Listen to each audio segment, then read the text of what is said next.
Dengan sejumlah transformasi digital bisnis yang telah dilakukan di sepanjang tahun 2024, sejauh mana hal ini berdampak pada produktivitas dan juga layanan bisnis BTN secara umum? Ya, ini kontribusi dari digital ini semakin lama semakin membesar transaksinya, Mbak Syasha. Jadi kalau sekarang ini orang yang transaksi lewat digital sudah menguasai sekitar 97% dari total transaksi yang ada di BTN. Jadi 3%-nya baru yang non-digital. Nah, jadi artinya memang ini sangat signifikan untuk mendorong yang ujungnya memang pada penguatan dana pihak ketiga. Nah, jadi semua transaksi ini kita arahkan bagaimana supaya sekali lagi nasabah kita sticky dengan BTN. Nah, ini terbukti dari dorongan transaksi ini membuat kita punya DPK dari sisi digital itu naik sampai 43%. Nah, sementara dari merchant kita tumbuh lebih besar lagi. Jadi sudah di angka 52% kita kenaikan punya tabungan merchant kita. Jadi ini yang memang kita harapkan untuk terjadi terus dan menjadi satu dana murah yang sustain, Mbak Syasha. Oke. Dan untuk di tahun 2025, next-nya perjalanan transformasi digital bisnis BTN akan seperti apa nih, Pak? Ya, kita akan terus bertransform dan terus berinovasi. Ada beberapa ide baru yang kita kembangkan, yang sekarang kita jalankan terus. Jadi yang merchant, yang Balai by BTN Super Apps, kemudian yang balai bisnis dan sebagainya jalan terus. Nah, tapi kita perluas lagi yang namanya BaaS atau Bank as Services. Nah, ini kita mau BTN masuk ke dalam B2B dari mitra kita. Kita mau deliver melalui API tentu saja semua fitur atau fungsi bank, license bank, sehingga mereka lebih seamless lagi untuk transaksi. Kita juga ada penguatan dari footprint kita. Kita akan bangun banyak point of services secara digital sehingga nasabah bisa punya akses dari point of services yang ada di BTN, seperti itu. Dan untuk bisa menjaring market yang lebih luas lagi, Pak, segmen-segmennya seperti apa yang dilakukan oleh BTN? Kita memang cukup lebar secara segmen, Mbak Syasha. Jadi kita ada yang segmen di atas, yang prioritas, cukup banyak nasabah prioritas kita. Dan kita sudah validasi dengan yang namanya BTN Plus, yang juga embedded ke kita punya balai. Nah, kemudian di segmen tengahnya kita ada namanya segmen Prospera. Ini juga dapat beberapa award juga karena memang sangat targeted dan memang value propositionnya sangat bagus. Nah, yang mass retail pun kita jangkau.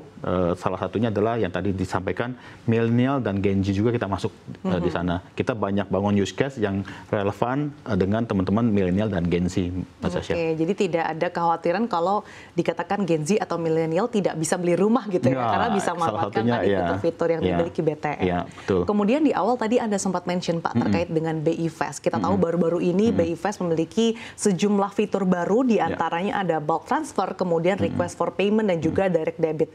Bagaimana tanggapan Anda terkait dengan fitur-fitur baru ini? Ya, yang namanya digitalisasi ini menurut saya adalah satu keniscayaan. Demikian pula kebutuhan ataupun layanan yang embedded di dalamnya itu akan terus berkembang. Dan saya tentu saja menyambut baik inisiatif yang digulirkan oleh regulator yang terkait dengan bulk payment dan sebagainya itu, dan kita sangat dorong itu karena bagaimanapun ini menjawab kebutuhan dari nasabah kita gitu kan. Jadi semakin mudah, semakin cepat, semakin murah. Ini adalah tagline dari inovasi digitalisasi itu, 3 hal itu. Harus semakin cepat, semakin mudah, semakin murah. Nah, kalau kita udah capai itu berarti memang sudah sesuai dengan spirit digitalisasi, Mbak Syasha. Jadi sudah direspon positif ya oleh BTN. Nah, dengan 3 fitur ini kemudian dan nantinya juga ada Balai by BTN yang akan grand launching pada Februari mendatang. Apakah nanti fitur-fitur BI Fast ini juga akan diimplementasikan di Balai by BTN? Ya, kita akan dorong semua fitur yang ada di market, dan salah satunya memang yang nanti didorong oleh BI juga, tiga fitur itu ke dalam Balai by BTN supaya experience daripada nasabah itu komplit. Jadi satu apps untuk semuanya.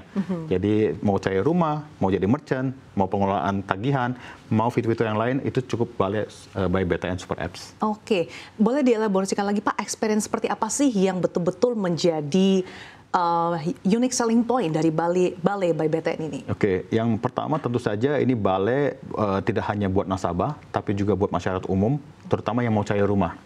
Jadi kita punya Balai properti itu dari cari rumah, banding-bandingin rumah, sampai ke pengajuan kreditnya.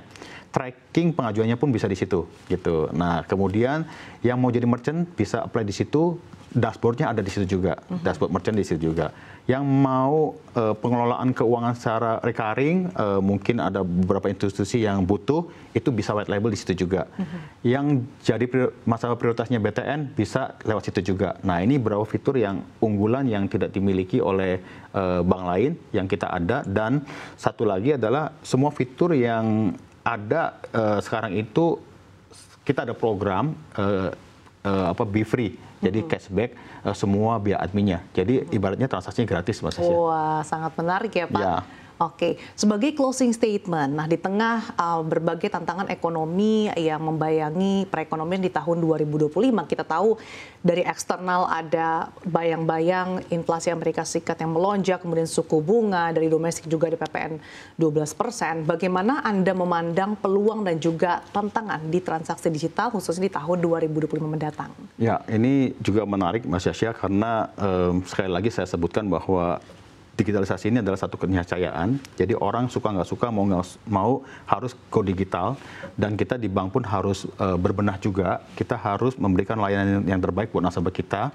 Kita akan deliver banyak kenyamanan lewat digitalisasi. Kita reach lebih jauh lagi dan kita berikan banyak benefit buat mereka, buat nasabah kita. Nah, kita harapkan bahwa digitalisasi ini akan menjadi satu terobosan buat BTN untuk bisa membuat nasabah lebih sticky dengan kita, lebih berbank dengan BTN, dan harapannya ke depannya kita akan integrasikan juga dengan semua yang ada di BTN. Kita punya ekosistem dan kita punya core bisnis yang ujungnya memang membawa manfaat tidak hanya buat BTN tapi juga buat masyarakat umum.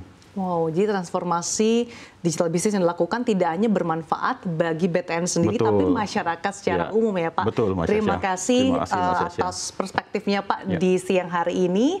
Bapak Thomas Wahyudi, Senior Executive Vice President Digital Business Bank Tabungan Negara atau BTN. Selamat siang, Pak, dan selamat menyambut tahun baru. Selamat siang, makasih Mas Yasya.